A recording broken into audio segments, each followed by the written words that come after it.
Hi, goeiemiddag familie, goeiemiddag. Trots geborg. 'n trotse jongman soos ek hier sit.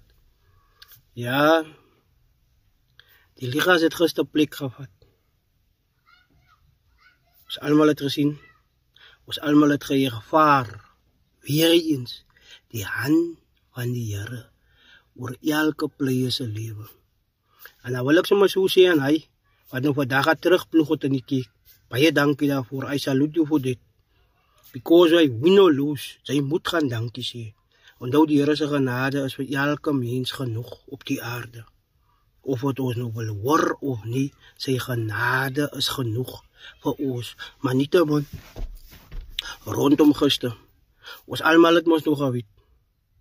Woesley het gekom, nie net om te wen nie, maar Woesley het gekom om te wys, kykie, vir ons gaan julle ook die ligtelik opneem in die kompetisie nie. Dit was dalk die uitslag wat Woesley gehoop het voor hy, maar hulle het die game gebring. En daarvoor hulle opkoms, ek sê vir julle baie dankie daarvoor, ons waardeer het, ons is Bella Vista gemeente, ons waardeer het opreg. Dankie vir julle gesindheid, dit was lieflik gewees. En die ree wat daar geblaas het, ook lieflik. Yes, en die ander teams, baie geluk, en die wenne, die wat verloor het, nee, dis maar nog die eerste game, man. Dis maar nog net die roes. En dan wil ek ook so aan hemel het sê, geluk aan julle prestasie teenoor die Lises. En ek weet die Lises kan nog weer hulle tempo optel, en ek weet die Lises gaat hulle eie game bring. Saterdag is het Bella Vista versus die Lises. En ons gaat besoek vir die Lises in die Rooikamp. Waar hulle nou weer hoe ons gaat wees, kykie man. Gister is verby, ons fokus op Bella Vista.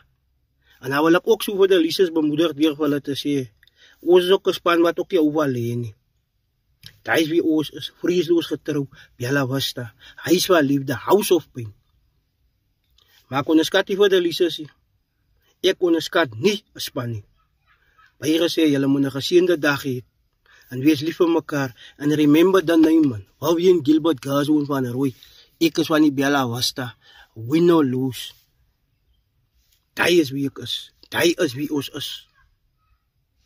So, moenie gerus raak nie. Ek is nog heel dag hier.